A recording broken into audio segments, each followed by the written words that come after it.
Welcome to CyberUK 2021 online in our new virtual environment. Before we get started on the main agenda, I'm going to take you through how the event will work. We have a full programme each day with an exciting lineup of speakers. There are a wide range of keynotes and panel sessions, as well as some deeper dives into some of this year's key themes. Many of our sessions will be live and broadcast to you from our CyberUK studio, and some have been pre-recorded to allow for contributions from a wide range of speakers. The full agenda can be seen on the NCSE website, and we'll also be putting up announcements throughout the day to tell you what's coming up.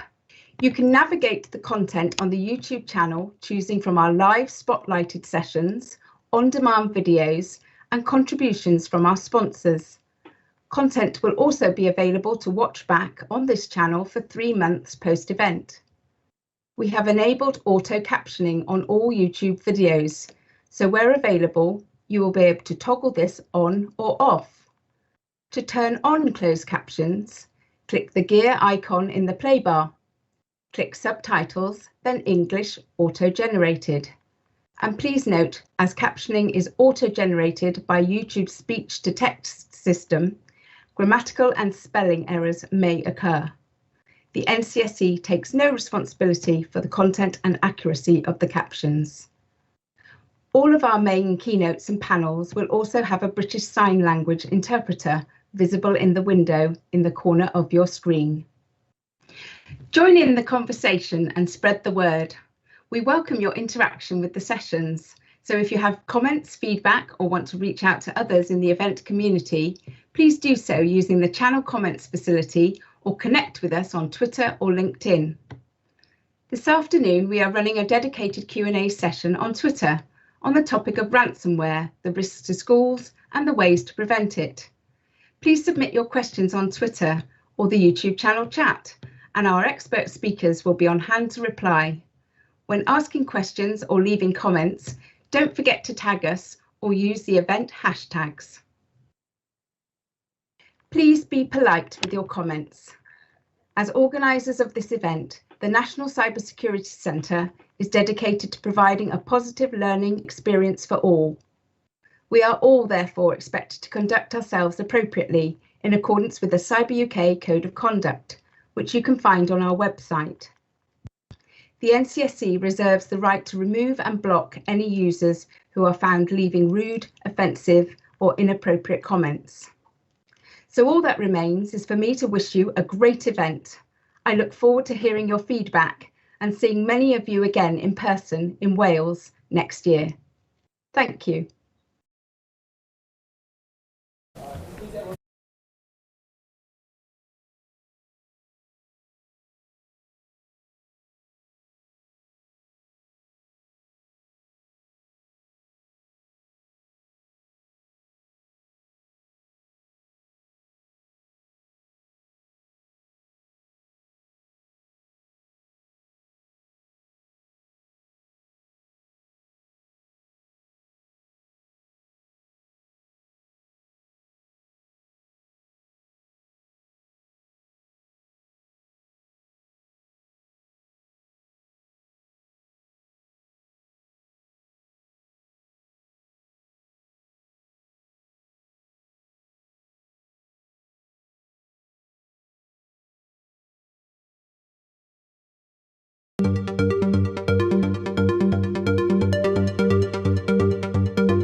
Thank you for joining CyberUK again today. We had a fantastic day yesterday. We were joined by thousands of participants from across the UK and the world, and it was great to feel the cybersecurity community convening and to see the conversations happening in the YouTube chat and on Twitter, though I do think you should be kinder about my tech director's taste in socks. Here's to having those conversations in person, possibly in the bar, next year, and a huge thank you again to my team and to our sponsors for making this possible. But more seriously, thank you for engaging. This event is for you, the cybersecurity community. So we're really keen to hear from you and get feedback on how this format is working for you and what you want to hear from us at NCSC on. Yesterday, we heard from Jeremy Fleming, Director of GCHQ, about how cybersecurity is increasingly a strategic issue for the UK's future that requires a whole-of-nation response. Our sponsors, NCC Group, talked about the challenges of operating in the pandemic and the importance of diversity in the cybersecurity sector. We heard from Sudhakar Ramakrishna, CEO of SolarWinds, on the challenges of managing the SolarWinds hack and his reflections on the future of the sector. The Home Secretary announced a review of the Computer Misuse Act and was unequivocal on our strong position against paying ransoms in response to ransomware. As she said, it doesn't guarantee you a successful outcome, it won't protect your networks, and it won't prevent future data leaks, it'll just encourage criminals. We also had some fantastic panel discussions on how local authorities should manage connected places technology, on how to professionalise cybersecurity and the role of the UK Cybersecurity Council, on how our active cyber defences have evolved and protected the NHS, and on the importance of protecting consumers online. These are all still available on YouTube, so do go back and catch up with any of them that you missed. So on to day 2. There is a distinct international theme to today's sessions at CyberUK, which gives us a chance to reflect on how we work with our allies and partners across the world. We'll hear from the new Biden administration in a conversation with Anne Neuberger, US Deputy National Security Advisor for Cyber and Emerging Technologies, and her UK opposite number, Beth Seisland. We'll hear from today's sponsors, Microsoft. And we have panels on our emerging thinking on secure by design and how consumer devices of the future can be secured, as well as panels on cyber innovation, ransomware in the education sector, and my team's tour of the incidents that have impressed even the most jaded of incident responders. And don't forget to check out the further on-demand sessions you can access at any time. But as I say, a key theme of today is our international partnerships. As the still relatively new CEO of NCSC, I'm proud to say I inherited an organisation with an incredibly strong reputation and relationships across the world. We have hugely valued relationships with our closest allies, the Five Eyes, as well as key operational partners in Europe, the Middle East, Asia and beyond. Every day the NCSC works with partners across the world, using its reach and influence to understand and react to the cyber threat we face, and to further our interests in cyberspace and future technologies. That's not about outreach for its own sake. That's about partnerships that have a tangible impact on our collective cybersecurity and therefore on the cybersecurity of UK citizens and businesses.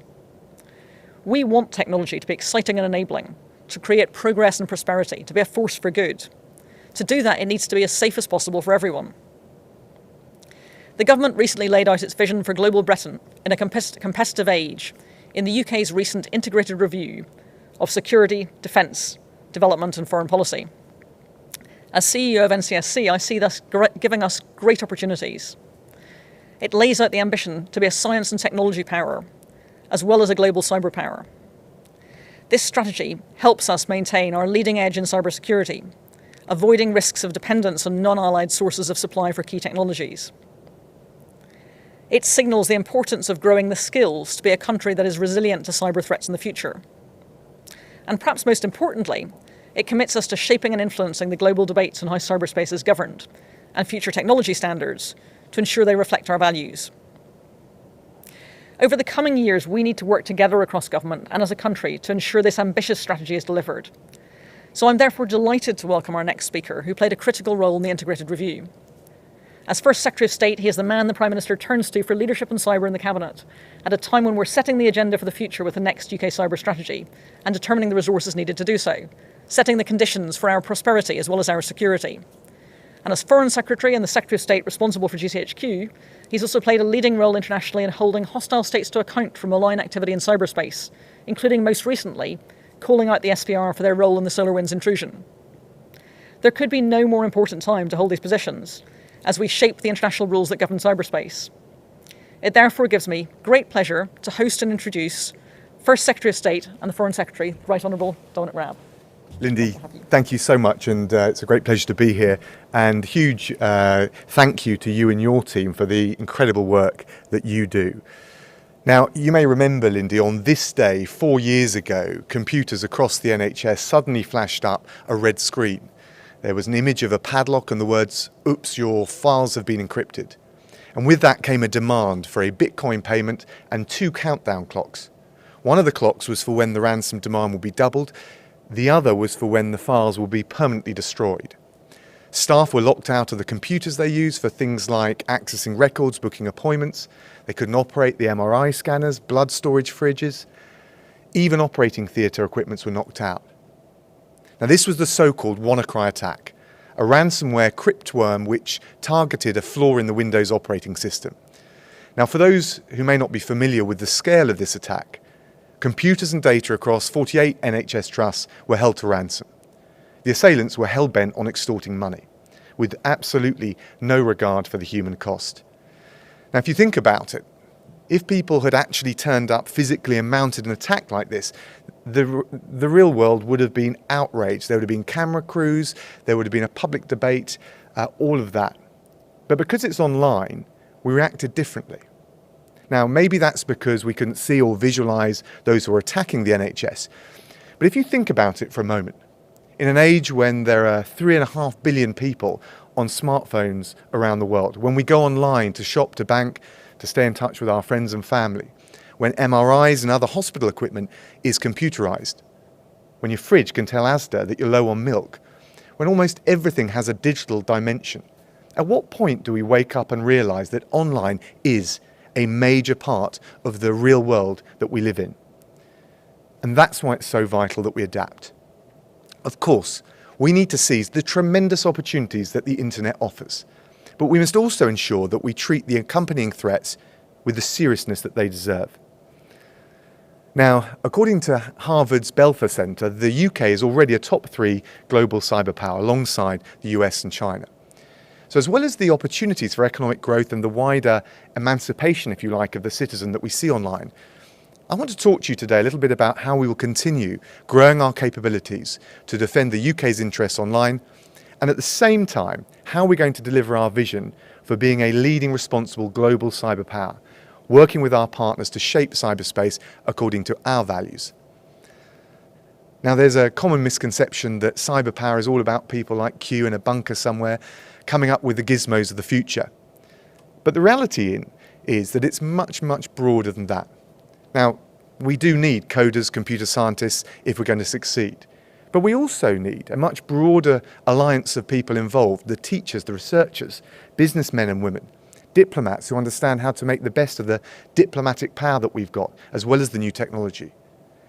We need the combination of resilient defences, but also offensive capabilities, and the global diplomatic clout, which comes with being a modern cyber power. Now, here in the UK, that starts with our underlying comparative advantage in science and technology. We've got a great foundation. With less than 1% of the world's population, we've got more Nobel Prize winners than any other country outside the US, and 14% of the most cited research. We've got 1 in 5 of the world's top universities. We're home to leading medical research, including the Jenner Institute that developed the Oxford AstraZeneca vaccine to tackle COVID. And by the way, the Jenner Institute also led the trials on the Ebola vaccine, which was funded by UK aid. And last month, it developed a game-changing vaccine for malaria. So we're good at this, and it's not just a one-off. Now, when it comes to business growth, the UK has the most tech unicorns in Europe. We're 4th in the Global Innovation Index produced by Cornell University, INSEAD, and the World Intellectual Property Organization. So the point I'm making is that we've got pedigree here, we've got history. Innovation runs right the way through our DNA. And that's why in the Integrated Review of Foreign Policy, we identified science and technology as one of this country's great strengths, something we really got to nurture and reinforce in the years ahead. It's vital for jobs and livelihoods. It's vital to the levelling up agenda right across the UK.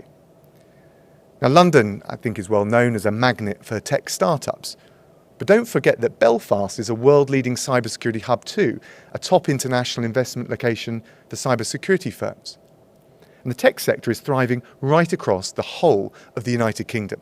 And it's not just at home. We're, in 2019, exporting cyber products and services worth £4 billion. Just last week, we saw the successful stock market launch of Darktrace, which is a world leader in using AI to prevent cyber attacks.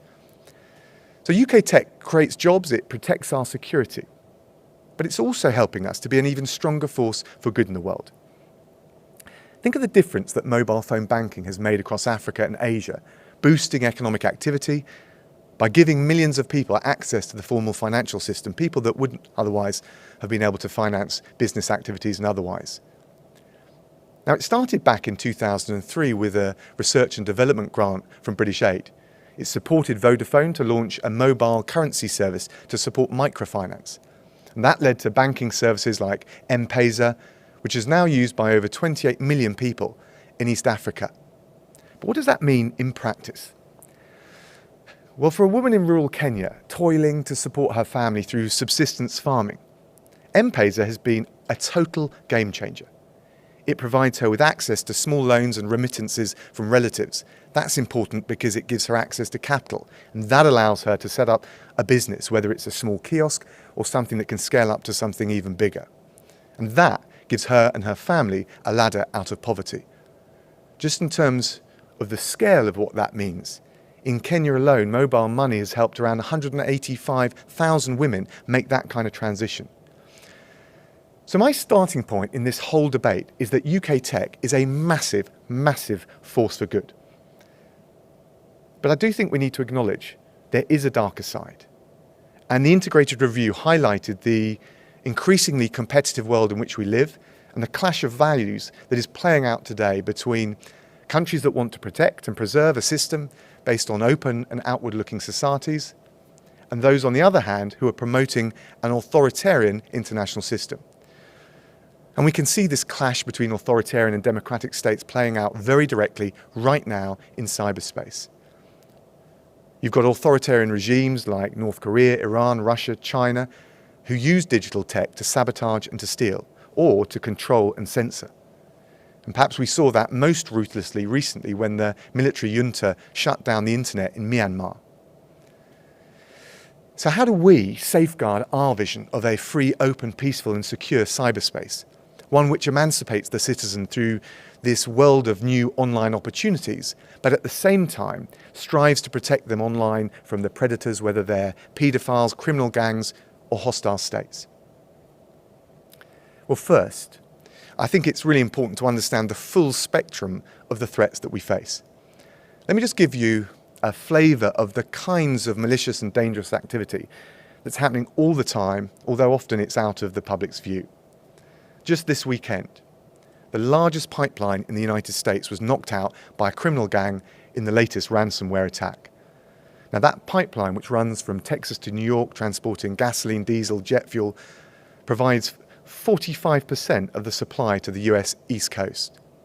So an outage like that threatens price spikes, shortages, very severe economic disruption. Then again, in March this year, Microsoft reported a cyber attack on the Microsoft Exchange server by a state-sponsored group operating out of China. Now, the early indications, as best as we can glean them, are that at least 30,000 organisations were compromised in the US, around 3,000 in the UK, right the way from businesses to individual citizens. And of course, these attacks can have global impacts well beyond their initial specific target. So in 2017, the Russian military mounted the NotPetya cyber attack on Ukraine. And now that was intended very specifically to hit the country's banks, its government, its energy companies. But the impact rapidly spread from New Jersey to New Zealand. The world's largest shipping company went offline for a full week. And that meant, in practical terms, for people living their daily lives, household goods, food, components destined for factories were all stuck at the port. And the resulting chaos and delays caused over £7.5 billion in economic damage. Now, of course, today, one of the most valuable cyber targets is the COVID vaccination supply chain. In July last year, we called out the Russian intelligence services for mounting cyber attacks on vaccine developers. seems that almost nothing is off limits for these cyber criminals. As schools and universities prepared to restart face-to-face teaching in March, we found that around 80 different schools, colleges and universities were hit by ransomware attacks, forcing some to delay that return to the classroom. So that's why we're working to help organisations right across the UK, from the private sector to government to public sector, to protect themselves. And I'm going to come back to that point in a little while. But there's also a democratic dimension to the threats that we see, because elections are now a prime target. Russian actors tried to interfere in the 2019 general elections, spreading lies online, taking aim squarely at British democracy. And we've seen in the US presidential elections in 2016 and in 2020, multiple cyber attacks. Now let's try and put this in some kind of context in terms of the scale of what we're talking about. In the last year alone, the National Cybersecurity Centre dealt with 723 major cybersecurity incidents. That's the highest figure we've seen since the NCSC was formed 5 years ago. In total last year, they stopped 700,000 online scams targeting the UK. Now, some of this activity is aimed at theft or extortion, but it all too often is simply focused on sabotage and disruption. And I think it's worth saying these actors are the industrial scale vandals of the 21st century. But that doesn't mean it's random. These hostile state actors, the criminal gangs, they want to undermine the very foundations of our democracy. And let's also be clear about it. When states like Russia have criminals or gangs operating from their territory, they can't just wave their hands and say nothing to do with them.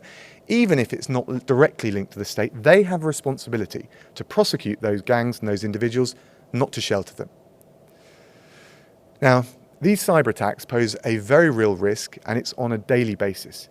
The reason is because what they really want, what they're really aiming for, is to undermine our confidence in doing the simple things in life, whether it's checking a bank balance or paying for a food order online. So we've got to adapt to that threat, not just to protect and defend our financial interests, but to defend our way of life. Now, against that backdrop, let me set out 3 of the very practical, concrete ways in which we're upping our game. First, we're building up our domestic defences. Now, I'm particularly focused on this because, as Lindsay said, I'm chairing the cross-government ministerial group on cyber. We've already delivered a sustained programme of investment through GCHQ, through the NCSC, to establish the UK as a global leader in cyber. We're expanding the NCSC's active cyber defence services.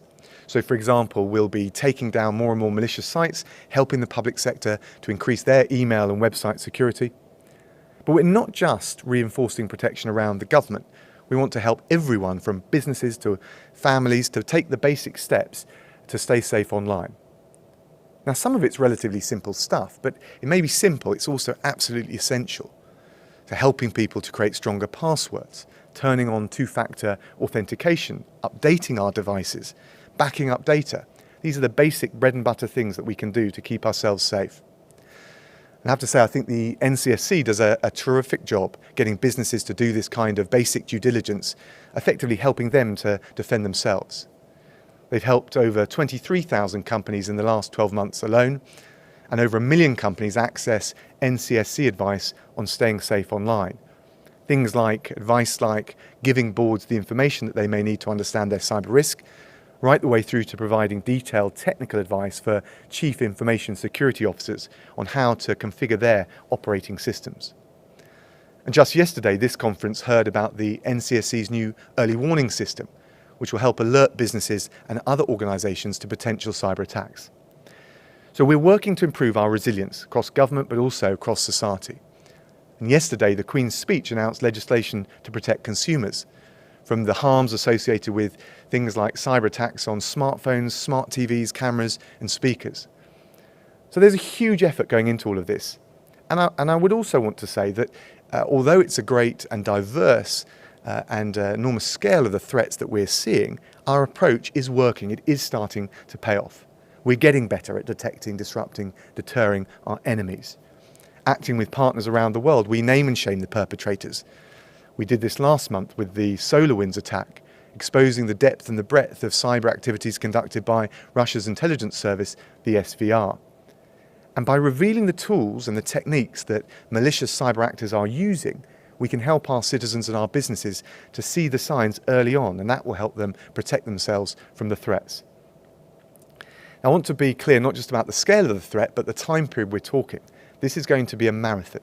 It's a war of attrition. But we will keep relentlessly shining a light on these predatory activities. And that brings me to my second point. We're also building up our offensive cyber capabilities. We're not just going to sit back, guard against our attackers. We're going to target and impose costs on those who are taking aim at us. And so last year we established the National Cyber Force, bringing together defence and intelligence capabilities under one unified command for the first time. The NCF conducts targeted offensive cyber operations to support our national security priorities. Now, for obvious reasons, we don't talk much about our capabilities.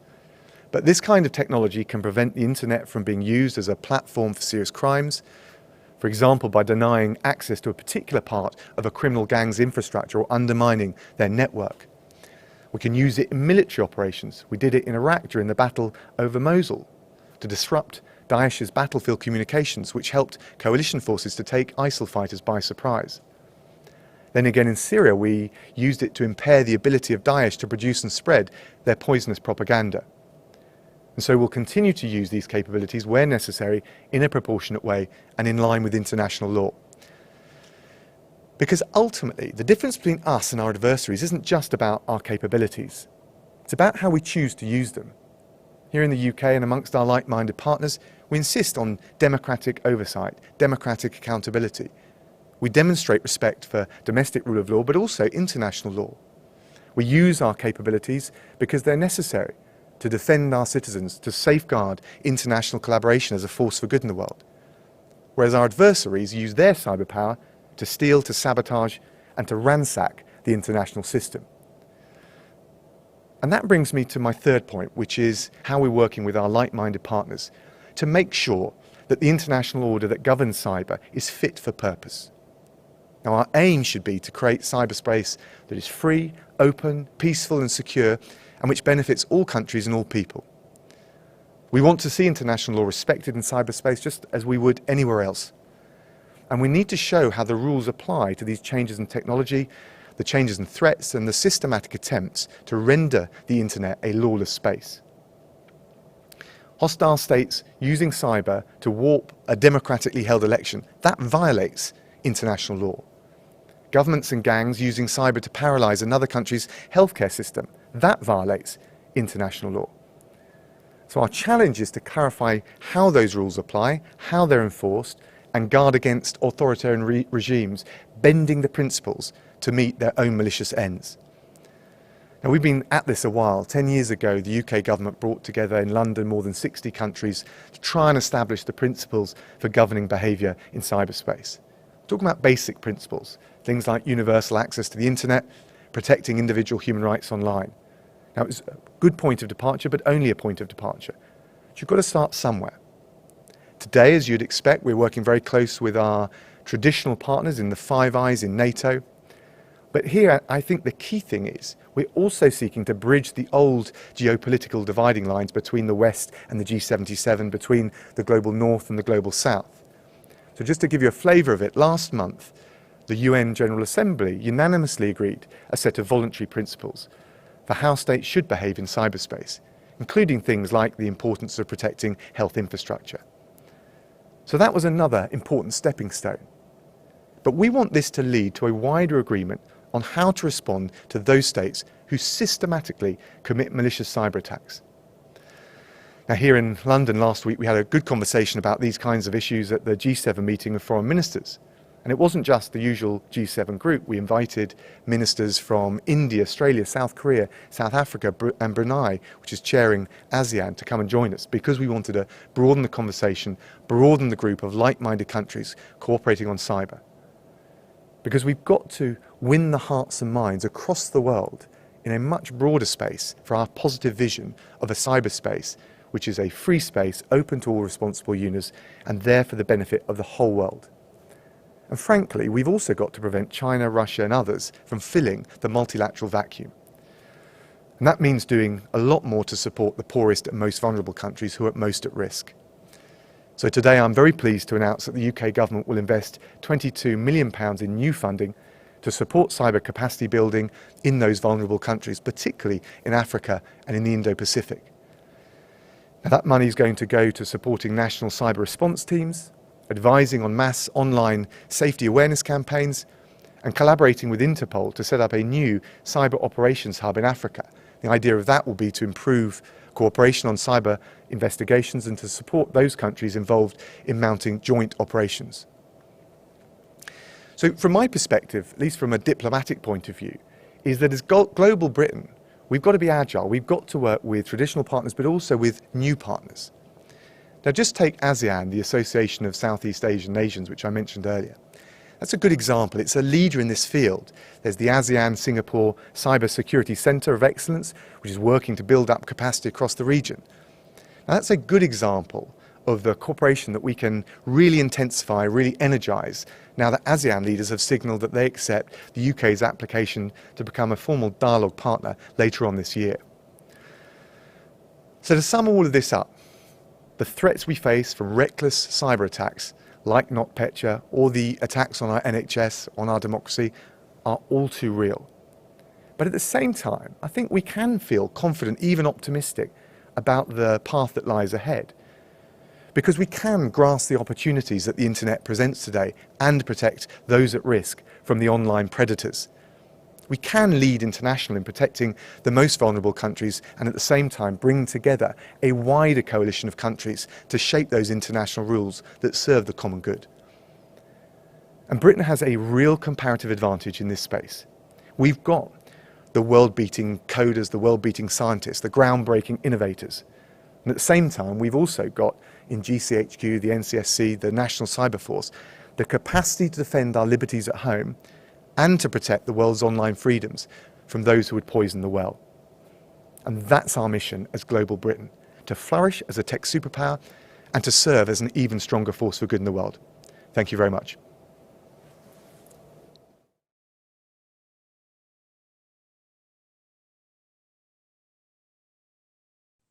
Hi, my name is John Lambert and I run the Microsoft Threat Intelligence Center. It's great to be able to take part in Cyber UK and have discussions about making a difference in cybersecurity. I really appreciate our partnership with the NCSC, and I especially appreciate their leadership on cybersecurity. It makes a difference. If there was ever a year that needed that difference, it was this year. Today, I'm going to talk about some themes around resilience, our interdependency, vulnerability, and trust. Let me start with resilience. Resilience is created by being tested, and this last year sure was tested. It forced a broad reconsideration among organizations on a number of themes in resilience. So first, it challenged us on what is really essential. Of course, we knew hospitals and power plants were essential, but we also learned grocery stores, schools, childcare was essential. For those workers to work, medical professionals needed childcare. When schools were out of session, parents were unable or had to pull double duty to take care of their young school-age kids and work. And further, businesses that had previously focused on efficiency at all cost realized that that efficiency was severely tested during this last year. And they're starting to look at how to build resilience into how they do business. Global supply chains were disrupted, how their interdependency and how they got work done was interrupted. And so we're seeing organizations relook at where they have this interdependency and weaknesses and do some reconsideration about what they pull inside their business and do it and what they depend on others to do. And then this year a vaccine was needed and medical professionals and researchers came through with that vaccine. And to protect that vaccine, it meant a number of things in the world of cybersecurity. Certainly, we had to protect the vaccine researchers doing it against threats to try to get the research that they were doing for that vaccine. But we also saw a broad base of threats against citizens that were already susceptible and stressed during this pandemic. We saw malware and phishing campaigns that were preying upon their need to get information about what was going on with the virus and transmission, and where they could get economic security as well. So that was resilience. This year also changed completely how we connected. IT organizations have been preparing modernization plans for years, and Satya Nadella talks about how we've seen 2 years of change in 2 months during the pandemic. Those modernization plans, which were moving from a lot of on-premises to adoption of cloud and software as a service technologies to build in more flexibility where people could have greater connectivity on the go, that was adopted at a very rapid pace, and we saw tremendous growth in every sector with those kinds of technologies. And here we are over a year in, and we only see that pace accelerating. As workers shifted to remote work, existing threats and risks were magnified. Threats to having online meetings weren't new. Vulnerabilities against devices that allow remote connectivity like VPN appliances, edge gateways, those were not new threats, but the risks there were magnified.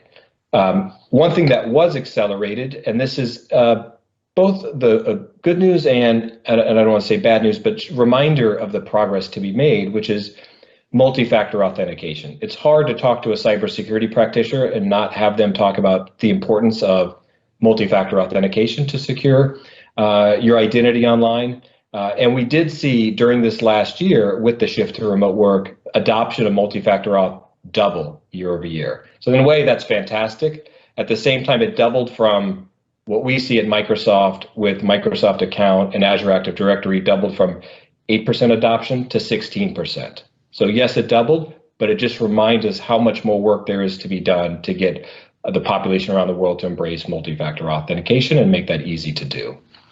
And businesses, as they rewired how they got work done and could not depend on their internal networks as much, they adopted software as a service, SaaS services all around the globe. I know my kids' school, they were using a dozen different SaaS apps in order to do art projects, schedule time with teachers, view grades, submit homework, and so on. In that rapid adoption of those SaaS services, there is security debt that has been accumulated by organizations along that journey. They need, and they're struggling to think about, how do we do policy? How do we do security? How do we still have strong identity with that? So there is some security debt that will take a couple of years for organizations to work through.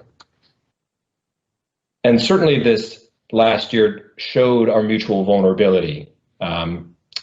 Earlier this year, responders and defenders all around the globe worked to respond around the clock to supply chain attacks, to SolarWinds and others.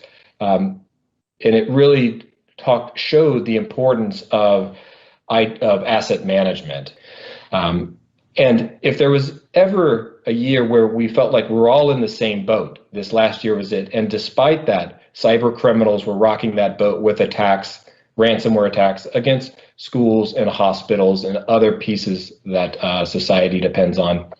And those ransomware attacks, in a way, were, encrypting things is not new. This network-based attack model that they use in order to impact an entire network it is not a new attack model, but it is uniquely underwritten by the rise of cryptocurrencies in the last years, where to pull off these ransomware attacks at scale, they certainly need a way to get their money from victims that bypasses the financial controls that governments would seek to limit their ability to profit from these misdeeds. And cryptocurrency and innovation in payments has allowed that to really blossom. And so I also think ransomware threats are an area where the threat intelligence industry, with our normal focus on cyber espionage, nation state attacks, could spend more focus on this area of ransomware attacks, work better together to go after these cyber criminals. And this year of cyber attacks also forced new ways of responding than before. We had some vulnerabilities in Microsoft Exchange that we patched in the last couple of months. IT administrators took those patches and deployed them quite rapidly. But we found after the first several weeks of organizations responding to that we entered into a tail of unpatched Exchange servers around the world. And we realized that those Exchange servers, the reason those patch rates were not improving as rapidly as they had been is because they don't really have IT administrators in the same way that large organizations do. As a result, how we responded had to change. We developed, in addition to producing patches for not only the in-support version and 26 flavors of out-of-support exchange, we also built one-click tools that just mitigated the vulnerability in the meantime while customers could take the time to patch. And we delivered that one-click mitigation through Windows Defender. Windows Defender is, only think of it's an antivirus, it's zapping threats, and yet we were having to use that in order to build mitigations into the tail of machines that had difficulty patching. And then we also saw governments respond in new and novel ways. And I think what it comes down to me is all of these things around vulnerability, our interconnectedness and resilience, to me, depend on building a foundation of trust. Trust is so important in response because that is when you need people to listen and act.